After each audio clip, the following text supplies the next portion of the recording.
Blessings, beloveds. Welcome back. Anastasia, Cosmic Astrologer with you guys.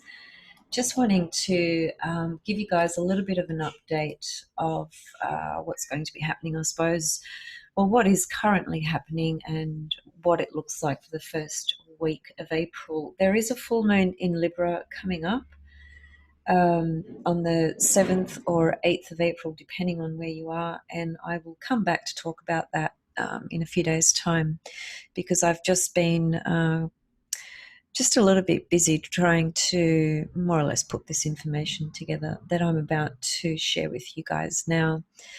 And honestly, my intention for this particular audio presentation is primarily to just to offer myself from the point of view of just reaching out to everybody and letting them know that I do understand, just like all of you do, just how difficult, this world collective crisis challenge really is. And I have found so many correlations relative to the current events and what's been transpiring over the last few weeks. And the more I look, the more I find. And that's not unusual. And it's also really important from my point of view as an astrologer, because I've never lived through something like this, just like pretty much none of us have. So from the level of being an astrologer, this is an incredible opportunity for growth, and actually learning more about the archetypes, the symbols, the cosmological forces, and so forth. It's one thing to read something, and it's another thing to live through something, right? So the experience, whatever it may be, the actual personal experience that we have with anything is the space, you could say, that enables integration, growth, and insight, and so forth. So that's what I mean by it's one thing to read something and it's another thing to live through it. So this Saturn Pluto conjunction, as you are all aware, we have been thinking about it, reflecting about it, discussing it, sharing ideas, sharing knowledge, insights, sharing intuitive information, and so on and so forth. And that's been going on for the last couple of years, because we've all been anticipating this conjunction, and we all knew, I would say that most astrologers, if not all, knew that this was going to be life-changing. In what capacity and to what extreme, none of us really predicted that. And that's just how it is. But I mean, if we were to predict this in when we look at the retrospect picture, which is how we learn, it's all there. Pluto rules viruses, but who would have thought that this Saturn-Pluto conjunction, over the last year and a half or so, none of us thought that because Pluto correlates to viruses that this is what it's going to bring up. Apart from that, there are also multiple levels and layers and expressions of all the archetypes and the planets. So you can't really say definitively that it's going to be absolutely this or it's going to be absolutely that, which is why we learn through observation and correlation and experience, right? However, given the nature of events at the moment, as I said, I the more I look, the more I find.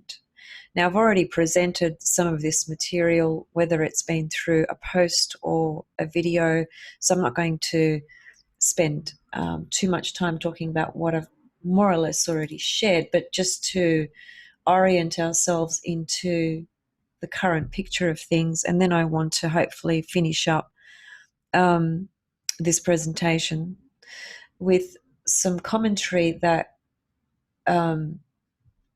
as difficult as things are, that we can find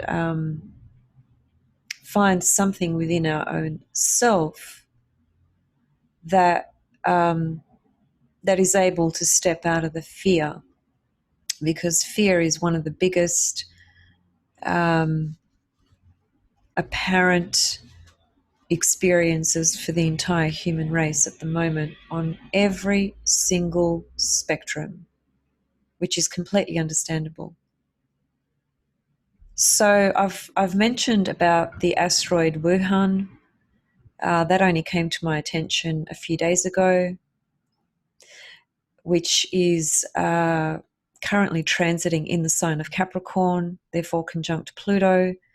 I mean, an asteroid called Wuhan conjunct Pluto in Capricorn. If that doesn't make the hair on your arms spike up, then I don't know what will. So that's obviously quite a big piece of the jigsaw puzzle, if you like. Then, of course, there's transiting Eris, which I've spoken about. I did a video about her, so I'm not going to unpack that any further. If you want to hear more about that, you can watch the previous video to the one you are listening to now. It's labeled as Eris square Pluto, so you can hear more about that there. But I'm just pointing to components of the puzzle that are just basically building up. So we have the Saturn Pluto conjunction. We have transiting Eris, which is the goddess of discord and chaos, squaring the Saturn Pluto. We have the asteroid Wuhan, which was named after that state in China, in Capricorn, conjunct Saturn Pluto at the moment. We also have a Saturn square Uranus that's more or less going to be felt this year, but it's more of a prelude, if you like. It's not exact until next year. However, we are feeling that undeniable tension that Saturn and Uranus speaks to. All right, we are talking about two energies that, at least from a personality level and from the level of this construct of what appears to be reality, Saturn and Uranus are the complete antithesis to one another. If you go deep into esoteric studying and teachings and wisdom, Saturn has a lot of other very deep, complex layers that are not usually spoken about in mainstream astrology. And you would find those signatures of Saturn or further insights about Saturn on those levels through esoteric astrology. And there is some of that in medieval astrology as well. Even though medieval astrology is very black and white, it still has some interesting points about Saturn. For example, Saturn rules magicians, astrologers in medieval astrology, right? So there are different schools of thought, but just to keep it very simple, in terms of this apparent reality that is before us. I say apparent because this is not the only reality.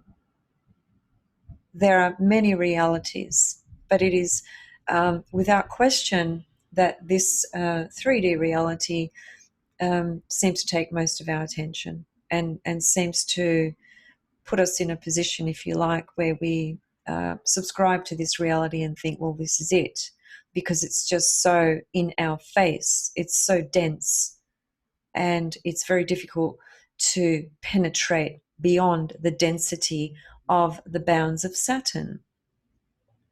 So Saturn square Uranus is, you're talking about two forces that are the complete antithesis to one another. One is about order, control, restriction, and the other one is about freedom, individuality, autonomy, sovereignty, liberation, and so forth. So you have these two archetypes forming a square relationship to each other. We're feeling this energy this year, and that's pretty clear. You know, whether you heard me saying this and you weren't aware of what a Saturn square Uranus means, and you had to listen or believe, as it were, what I'm saying at face value, you might have a question or two, but we can't question that because it is happening. So it's not a question of whether you believe it or not. It's just a matter of being aware of it, and we all are. we are aware of it because we are forced to be aware of it. There's no two ways about it. Which is one of my favorite sayings, which is, yeah. Okay. So the Saturn Uranus, which you can see here, I've got the chart on the screen. You can see that, Saturn's just ingressed into Aquarius today. It's conjunct Mars in Aquarius. I've already spoken about this, and I've pretty much just suggested that as the build-up was occurring with Mars reaching Saturn in the sign of Aquarius, because when they were both in Capricorn, they didn't form a true conjunction, as it were, but they still were very close together. So what that means in simple English, that what we've been seeing the last week or so is this amplification of restrictions and the collective sort of anger about that as well, because there is a lot of collective anger for a number of different reasons, all of which are understandable. However, it is going to come down to our own ability and awareness of being able to look deeper. Because if we just remain at the surface level, then it doesn't help us to go into that space within ourselves and actually see or work with or understand or explore or investigate or deepen or transform the nature of our own reality relative to this background sort of picture of everything that's going on. So this enforced isolation is more or less placing everyone in that same position, and everyone is asking a lot of questions about the nature of reality and the nature of their own reality, obviously in varying degrees. Many people, if they, lack the awareness, then they will find themselves in situations of, severe anger and frustration relative to the restrictions, relative to the fear that the mind is going to produce about, loss of income, loss of job, not being able to, just survive on with having no income, not being able to pay my rent, not being able to, XYZ. So everything that we thought defined our life, that we thought we had under control, well, it's now, evident to all of us that we really don't have nearly as much as control as we thought we did. And I've always said that throughout my videos, that largely our lives are out of our control.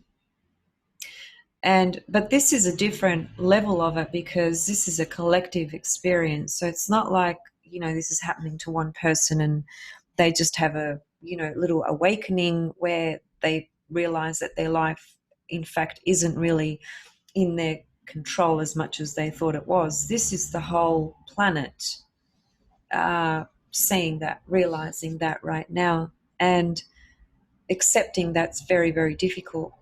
Because, again, if you stay at the surface level of things, then the only perception, or the larger perception that you will have, is that my freedom, my sovereignty, my liberty, etc., etc., all that's been compromised or taken away. And then there's the fear of contracting the virus. Then there's the fears that come through financial hardship. This is just hitting every single corner. There's no one can evade this. Anyway, these are things we all know, so that's not anything new.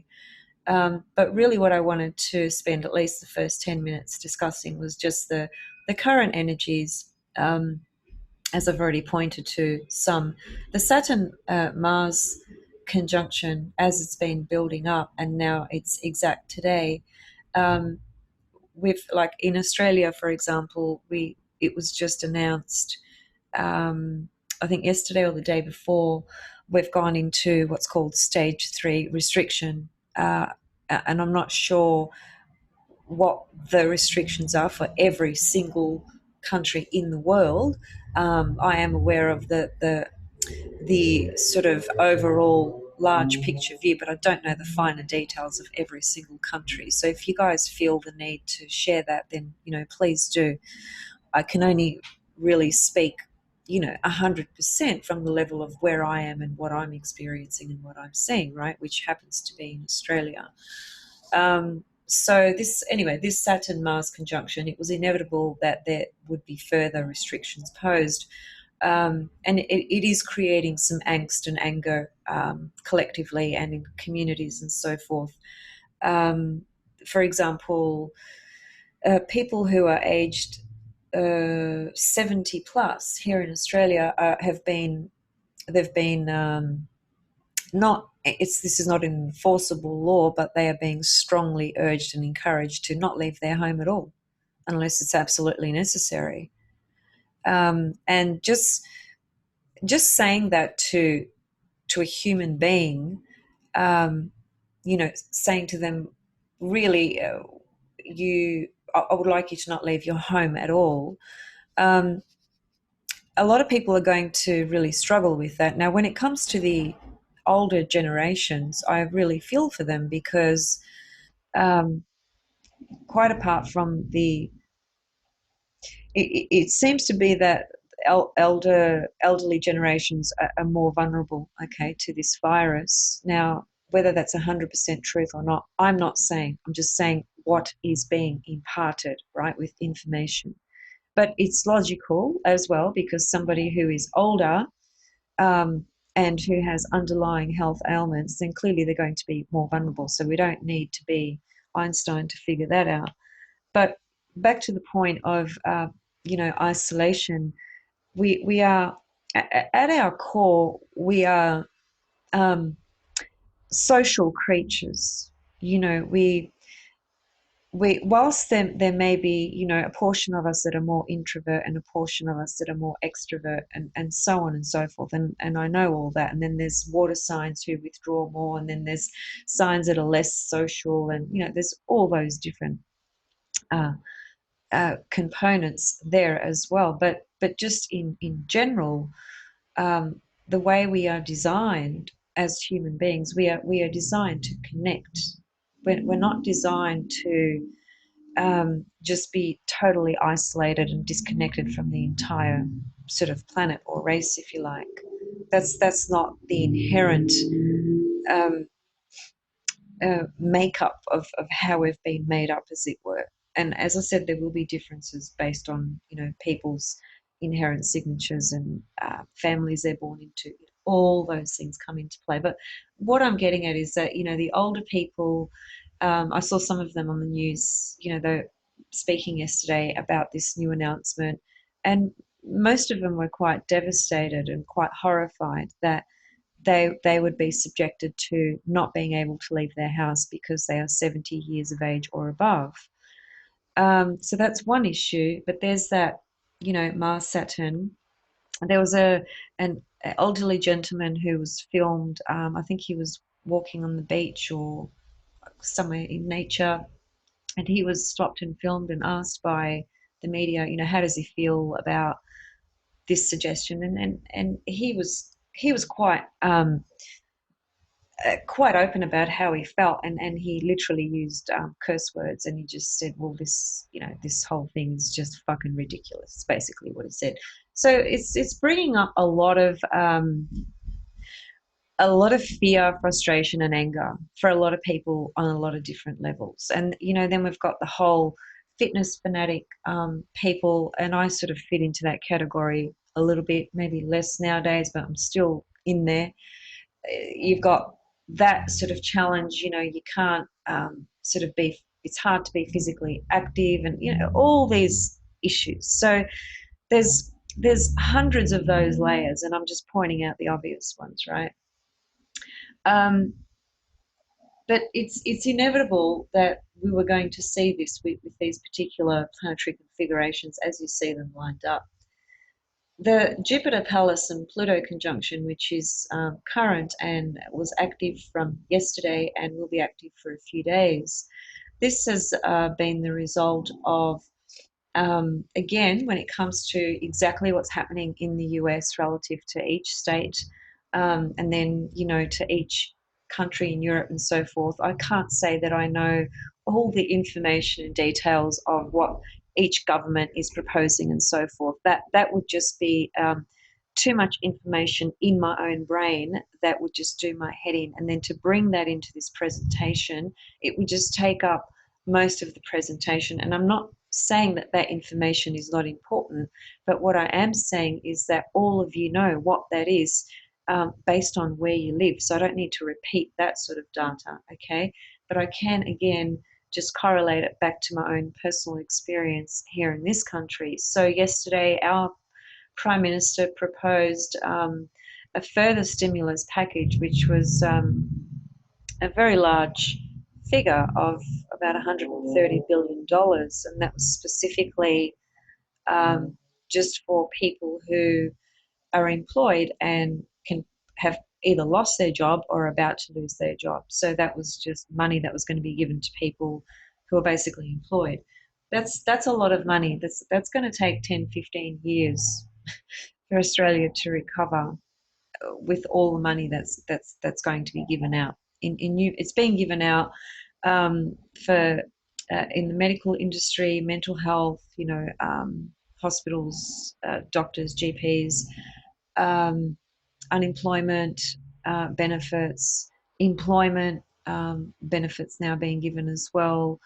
It's being given everywhere, so it's billions and billions and literally billions of dollars. But the strategies around that and how it's been implemented and the timing of that really comes with Jupiter, Pallas, and Pluto. See, Jupiter is the expansion of whatever it touches, so it's going to propose something quite big.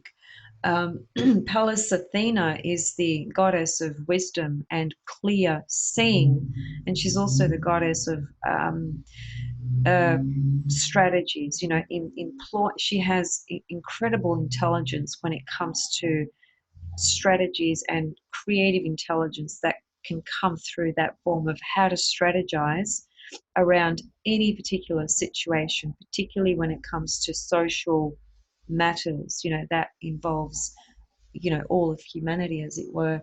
So her presence in this triple conjunction has been the result of the different proposals that are taking place worldwide, and they're obviously different in every single country. The Jupiter-Pluto conjunction is massive. I mean, if you see a Jupiter-Pluto conjunction, generally speaking, in a person's chart, it's like think of people who are really into the movement, if you like, of positive. What's the term for it? And what's that really famous guy? He's a Pisces guy. I've just forgotten his name. My apologies. Anyway, the Jupiter Pluto are people that are generally have this enormous confidence and enthusiasm and sense of self-empowerment that helps other people transform, right? It's that whole positive movement of positive energy, behavior, you know, the things that you do, the things that you engage in. It's positive reinforcement with action and confidence and belief in oneself and so forth, taken to the absolute extreme level of it. So it's people that can generate, you know, enormous flow of energy, which can translate, of course, into the material world with money and things like that. That's so when we see Jupiter, Pluto coming together, we know that there's going to be something really big that's going to be born out of this. But it is in Capricorn, so we can't just ignore that factor. And Jupiter in Capricorn is in its fall actually. So it might be that some of the projective components of Jupiter in Capricorn conjunct Pluto in Capricorn that are being proposed or projected by government Capricorn are just so over the top with the projection or trajectory of things, and they might, I'm not saying they will, but they might find themselves in positions where they've just shot over the top too far with plans or um, further decisions that they are still deliberating over, or further systems or things that are being put in play. That there might just be an overcompensation, as it were, and then things can fall apart, you know, down the track, okay, relative to certain systems that are currently being put in place or appearing. That would be the Jupiter being in fall in the sign of Capricorn, right? Because when Jupiter is in fall or in detriment, it basically absorbs and takes everything, or sorry, the sign rather absorbs and takes everything out of Jupiter. It sucks it dry. And then Jupiter is left in a position where um, it can't give as much as it would like to. So there's likely to be some fallback from that. That's not necessarily going to be entirely great. On the other hand, we do have Pluto there as well, which is acting as the force of regeneration, transformation, death, rebirth, um, tapping us all into the collective soul and our own soul's journey as well. So, yeah, the Pallas, Jupiter, Pluto has been those things. As we progress forward a little bit, actually, before I do that, just I will speak more about the Uranus Saturn square, but I'll speak about that at a later stage, because in truth, it doesn't actually technically come to that square uh, exactness until next year. So really, we are looking at, we're really realistically looking at the next 3 years of some version of what we have right now. Obviously, it will not be exactly the same because things will sort of start to settle in a little bit, but the new world versus the old world is there's going to be this real battle with that, and it's going to be projected in so many ways. There's the whole 5G stream of things. I'm not saying that there isn't any truth in that, and I'm not saying it's 100% truth either. I don't know. And none of us really know for certain, because there's such a there's such a diversity of information, and this is the fundamental issue when it comes to information. How do we know whether it's 100% true? Most of it actually isn't. That's true within itself. So yeah, so we're really going to be seeing a lot of tension with the old structure of reality and the new reality that's coming in. and the resistance of letting go of that, right? And this has been going on in some capacity to some degree since 2008 when Pluto first entered Capricorn anyway. And we've just arrived at this point in history where this has just been totally amplified in a way that none of us ever saw coming. So what I'm saying is that over the next 3 years, we are going to be battling, if you like, with the old versus the new reality. And I think it's pretty obvious to most of us, at least, that the world is never going to look the same after this situation finally comes to an end, meaning this virus thing and whatever else is a byproduct of that, if you like. But the world will never look the same. It will never feel the same. We can all agree to that, I think. So this Saturn Uranus is really pointing to the collective conflict and challenge of that very issue, letting go of the old world and stepping into a new order, a new world, because there's so much fear that's promoted around that relative to 5G and the 1% and the elite and what their intentions are and so on. And it goes on and on and on and on. And again, I'm not saying that that is true or that that is not true. I don't want to comment on that from the point of view of influencing any of you in any direction with that. That's entirely up to you what information or paradigm or stream you wish to believe or listen to. I'm just more interested in unpacking the astrology. Um, just a couple of other things relative to the current conditions. I found it really intriguing that today, when I did a little bit of further digging, um, so there's transiting Eris square Saturn Pluto. There's transiting Wuhan, which is conjunct Pluto and Saturn.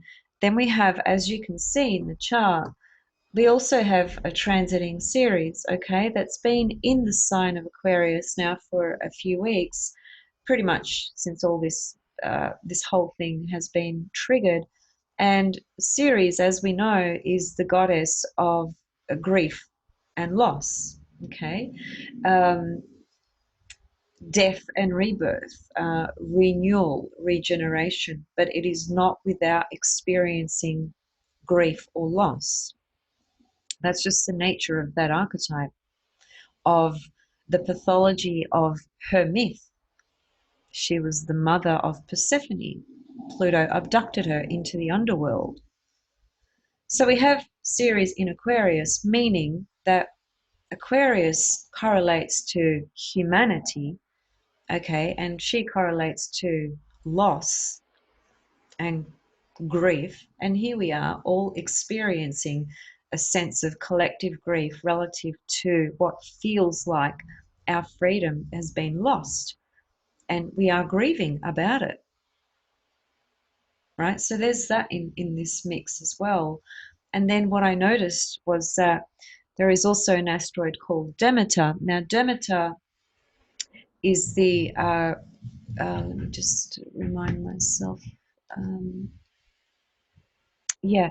So Demeter is the Greek name, of course, of it's the same goddess. Ceres and Demeter, they are the same goddess, but Ceres is the Roman name and Demeter is the Greek name.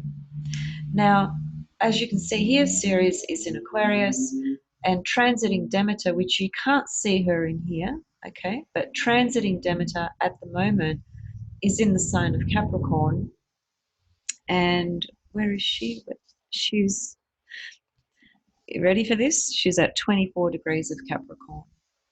So we're having these, we are seeing multiple signatures. The more we look, the more we find. But the very interesting component of that is that the more bodies or patterns of things that we identify, they pretty much all um, build the story of what's actually taking place. That they're not in they're not contradicting one another. The whole story is coming together. Every piece of the puzzle is coming together. So we have Demeter, Ceres in Aquarius and Capricorn. And Demeter, in the same way that Ceres does, has to do with um, grief and loss. Furthermore, one very important point about Demeter or Ceres, she's the goddess of grain, crops and food. She's the goddess of the fertility of the earth and harvest. She's also a protector of marriage and social order, mother of Persephone, and her Roman counterpart is Ceres, as I said. So it is interesting that when you go to the supermarkets, there is a shortage of certain foods, isn't there? And I know that's a collective experience. So we are going to probably see a bit more of that, especially while Ceres and Demeter are in these zodiacal signs, because the Capricorn part, in terms of Demeter, transiting Demeter being in Capricorn, that correlates to shortage, separation, minimizing, restriction, limitation, right? And then you have Ceres in Aquarius, which correlates to humanity. So the same goddess is hitting off Capricorn and Aquarius, which we can see is impacting the whole human race, and every single structure that we thought was a reality or real is just being lost, as it were. It's dying. So there's further astrological correlation. And of course, we also have, there are different laws that are being passed now relative to, I've just forgotten what is it called? Let me just quickly look up something, guys. Just a second. My brother told me about this because he's a lawyer, and I've just forgotten the name.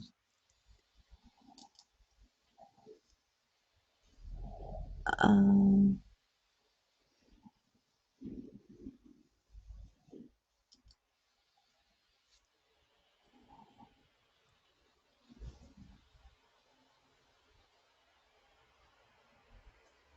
so I've just forgotten the legal term, and I can't seem to find it on Google because I can't remember the exact name. Anyway, never mind. Regardless, the point being that with this Jupiter, Pluto, Pallas, Athena conjunction, that's also been a component of new law that's being passed, as it were.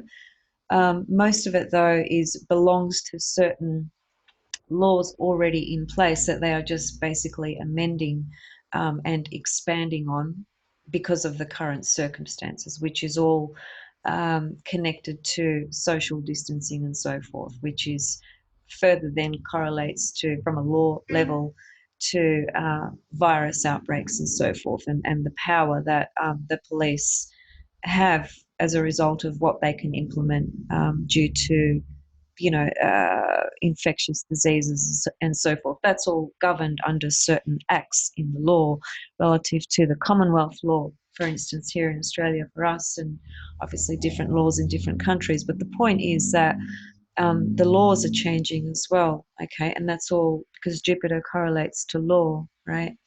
And what's the law that's being sort of amended or expanded from the point of view of additional things being added? It's about limitation and restriction. Where's Jupiter? In Capricorn. What's Capricorn? Limitation and restriction. So what's the law that's going to be amended or passed? It's going to be about limitation and restriction. That's exactly what's happening. So, it's all there. Okay, so as we progress forward, just a couple of days, because I really just wanted to talk about just the first sort of week of April, if you like. So um,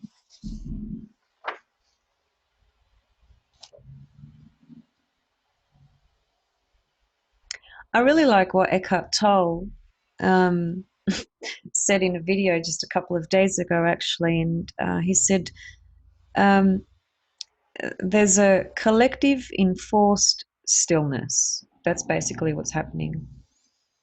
And one of the more difficult things for humans to do is to be silent and still. And that's largely due to the nature of the reality we've constructed, whether that's been on a collective level and on an individual level. And the reality that's sort of constructed before us, if you like, is very much about keeping us externally engaged, right? Keeping us busy on the outside, as it were, all the freaking time. So the for people to pause and stop, it literally requires a crisis to put them in a position where they've got no choice. And this happens in different ways throughout our life at different times, um, in different sort of capacities and so forth. But what's happening now is that someone's pressed the stop button to the entire world. And so everyone has to actually stop and be still, as it were. And that's, I mean, from a philosophical, spiritual perspective, that there's so much power in what's happening on those levels. But will everybody be on that same page? Will everybody have enough awareness to see that side of things? I don't know. um, I would be more inclined to say, well, many won't. And that's not that I'm pessimistic or negative. That's I'm just simply aware and realistic of the consensus reality. And most people belong to the consensus reality. But the point still is, though, that this does give everybody an opportunity um, to try and go into that way of feeling and seeing and understanding. So it's not going to come from all the different thoughts we have, which is what Eckhart Tolle's trying to address as well, because it's like the fear panic button has also been hit at the same time as the other side to that stick is that button's been hit to cause everybody to stop. But the stopping has basically evoked the um, the deepest sort of fears and insecurities that we all have, that we either suppress, ignore, and not aware of. And that's largely due to us being so overly engaged with the external life and world. So when we're forced to stop, things sort of start popping up from parts of our consciousness that we don't even know where it's coming from. And it's triggered in the context of the relationships we have with people in our personal home or immediate environments. The fact that we are so limited in what it appears, what we can do at this very moment. So material that's stored very deep inside us is going to be stirred at a level and a rate that we're not really used to, because the way we normally deal with that is to keep ourselves busy from having to have to address or look at those things. So that's going to be what it's going to be for all of us, and everybody's going to respond to that differently or react differently, right? And just to finish up, we have this Mercury Neptune conjunction approaching. Okay. So here it is here. That's the exactness, which is the 4th of April, which is the same day that Venus ingresses into Gemini. And I find that really interesting. I mean, there's a square between Venus, Mercury, and Neptune, not by orb or degrees, just by sign. Okay. And that's still is saying something to us. And we're talking about, two mutable signs, and mutability is always, it's many things, but it's always connected to knowledge and learning. Okay, the mutable signs very much have to do with learning and knowledge. Okay, studying, growing, wanting to advance, grow, evolve with knowledge and information. Right, that's part of what the mutable signs connect to.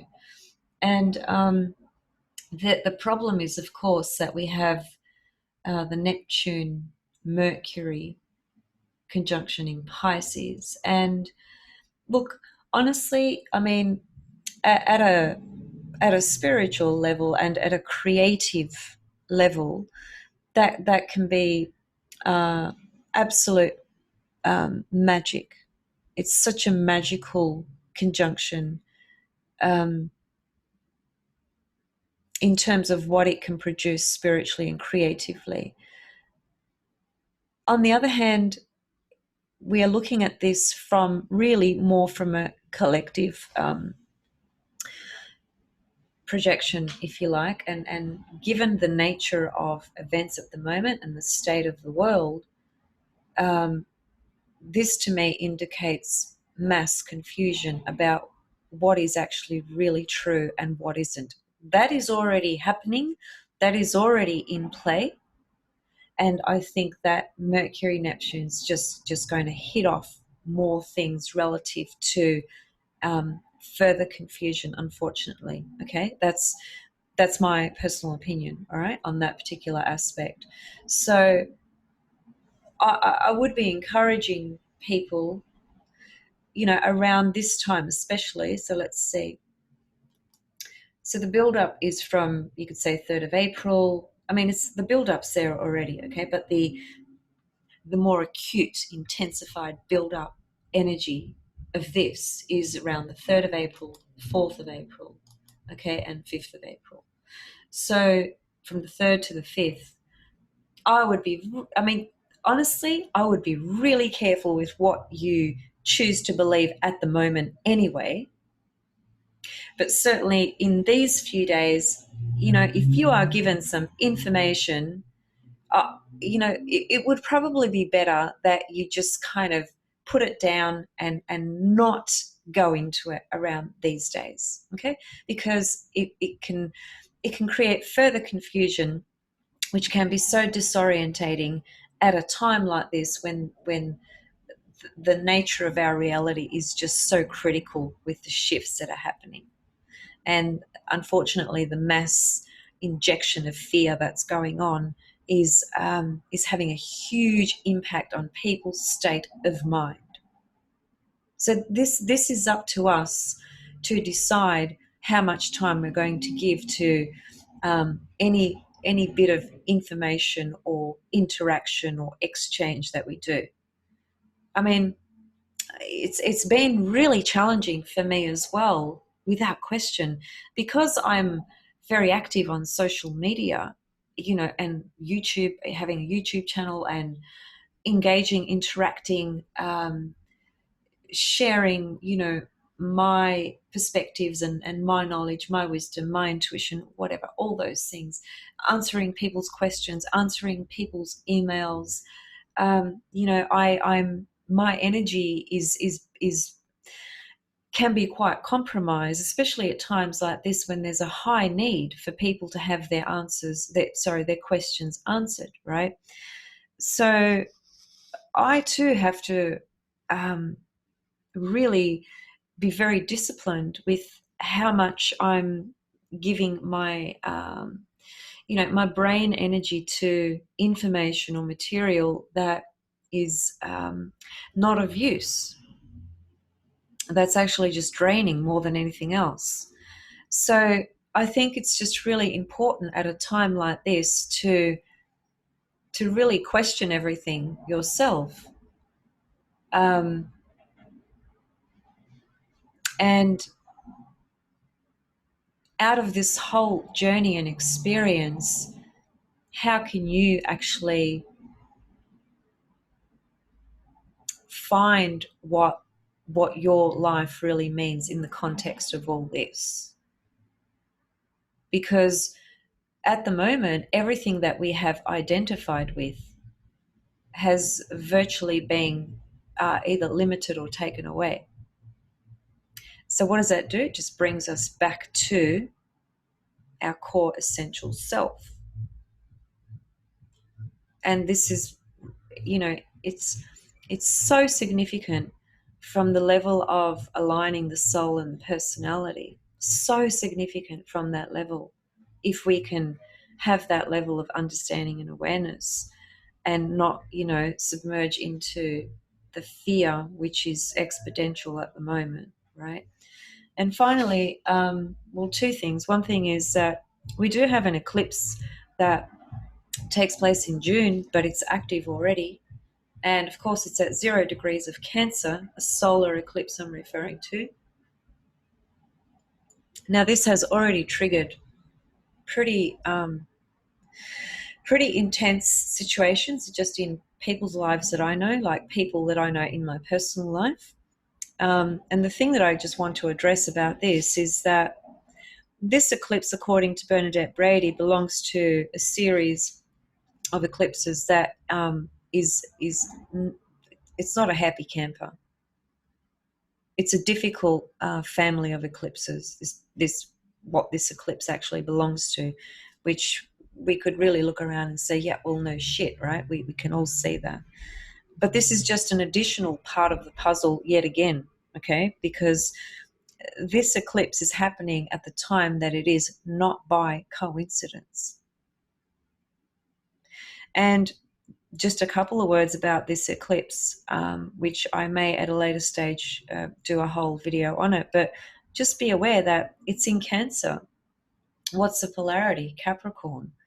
What is the axis of Cancer and Capricorn? It's many things, but one thing it certainly is our own internal reality, whatever that is, and our external reality. And what is this eclipse highlighting? Exactly that. What do eclipses do? They bring things out of the darkness into the light, as it were. They cause tremendous shift or crisis.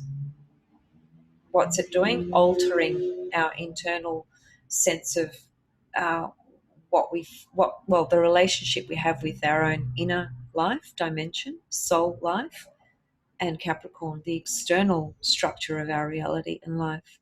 So all this, comes into it again as well.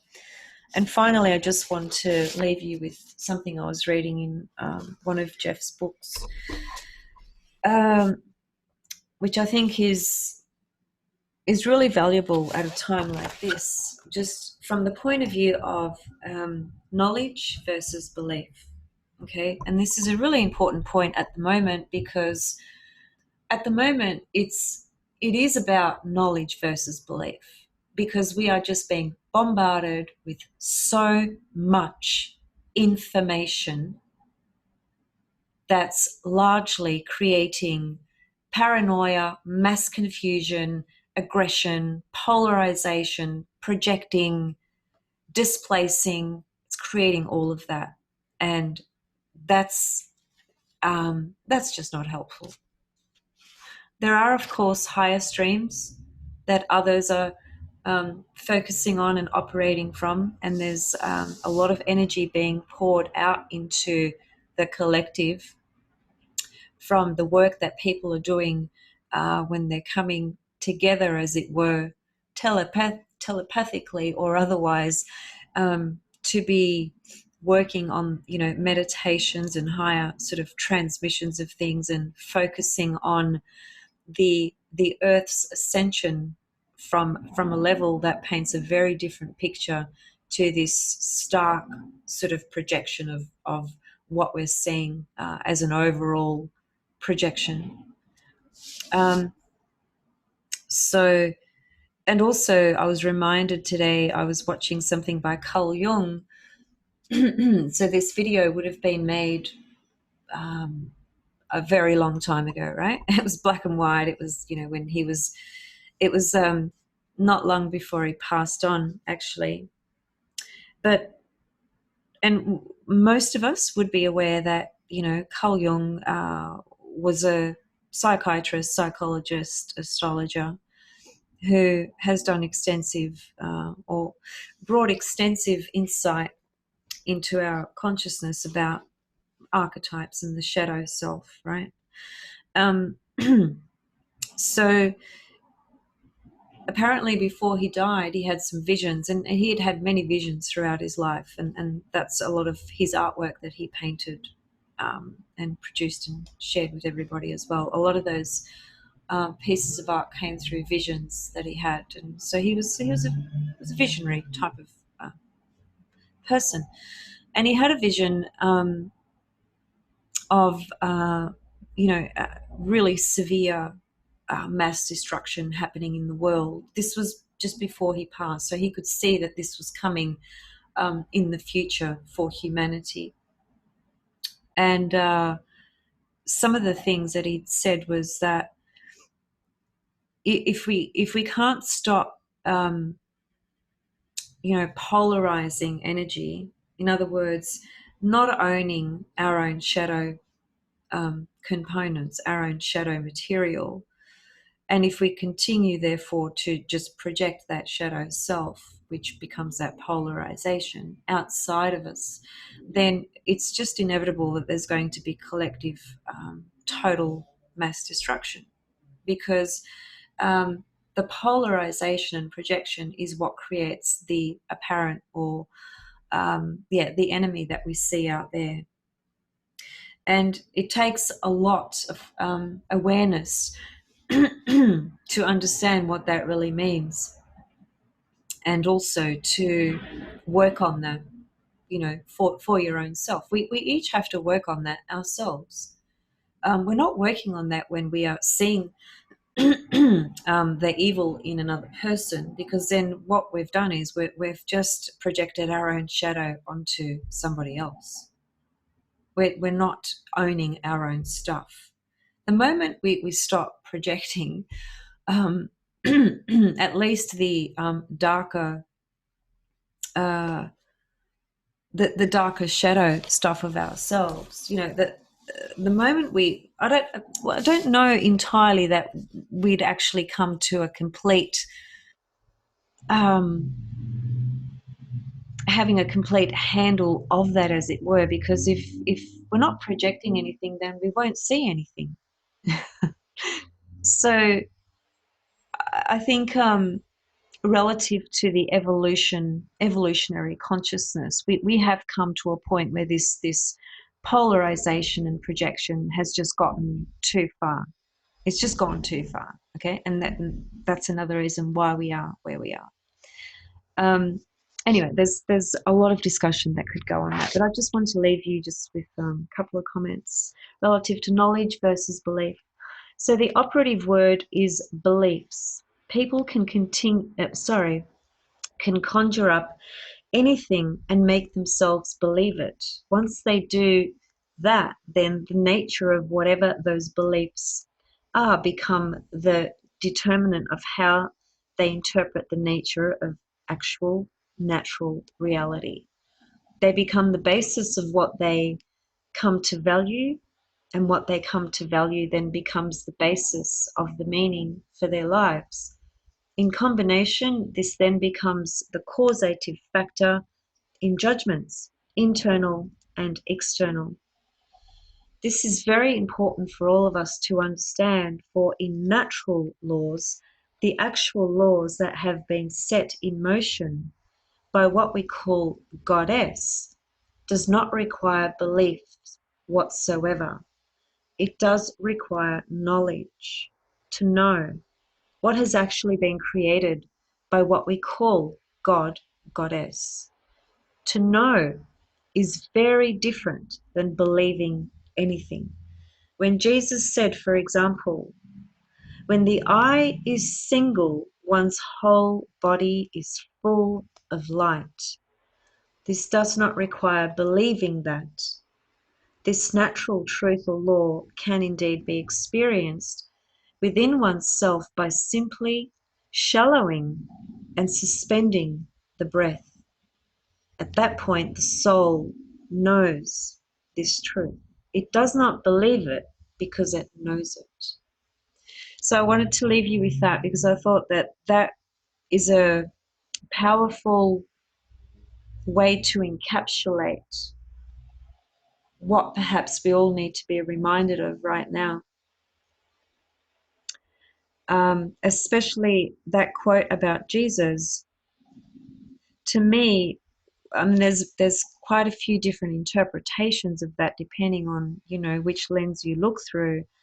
But what I've always thought about that particular quote, when the eye is single, one's whole body is full of light. That to me is saying that when you open the third eye and you're not using the two physical eyes, then that the body of light, you become the awareness is the awareness illuminates your whole being and body because you see through the third eye. But how many people can open their third eye? And there's many schools of thought on that too, and I'm not going to go into that. Personally, I believe and feel we can open our third eye. It requires a lot of work, and it's not achieved overnight, and we could have been working on this for lifetimes without question. But can we do it? Yes, we can. And I think it's really important that we do. So I'll just leave you guys with those reflections. And as always, thank you for giving me your time and listening. And I know that it's really difficult for everyone, and it really is for everyone. But if we can come back to disconnecting or disengaging from bombarding our left brain through the fear and all the information, which there's a lot of false information, we can reduce the anxiety.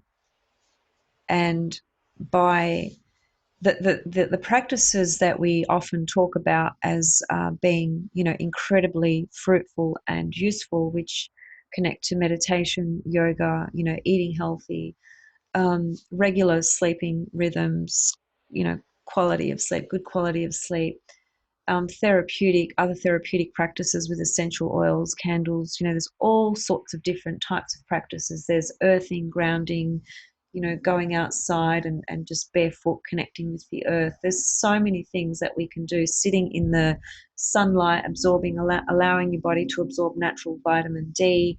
All these things are so crucial at the moment because if we don't invest more time and energy in that, we are just going to invest time and energy into deception, into lower frequencies, into fear, into all that stuff. And is it a difficult time? Yes. Do we have the answers to everything that's going to happen? No. Do we know what's going to happen tomorrow exactly? No, we don't.